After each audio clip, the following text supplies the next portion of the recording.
புத்திரர் என்று எண்ணி நடத்துகிறார். இப்போ கர்த்தர் உங்களை நடத்துவாரானால் உங்க வாழ்க்கை எப்படி இருக்குன்றத இந்த வசனங்களின்படி நீங்களே தீர்மானித்துக் கொள்ளலாம்.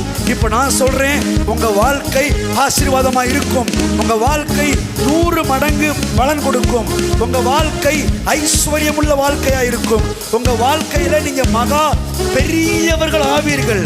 உங்க வாழ்க்கையில நீங்க வர வர விருத்தி அடைந்து மகா பெரிய ஆட்களா இருப்பீர்கள். இன்னும் சொல்றேன், உங்களுக்கு திரளான வேலைக்காரர்கள், திரளான வேலைக்காரிகள் இருப்பார்கள். உங்கள் எதிராளிகள் உங்களை கண்டு பயப்படுவார்கள், பொறாமைப்படுவார்கள்.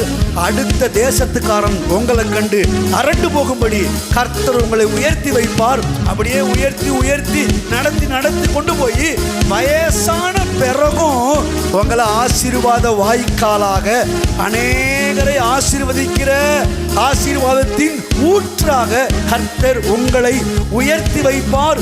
இதுதான் கர்த்தர் தம்முடைய புத்திரனை நடத்துகிற விதமாயிருக்கிறது. ஹல்லேலூயா. தொடர்ந்து துதி செய்.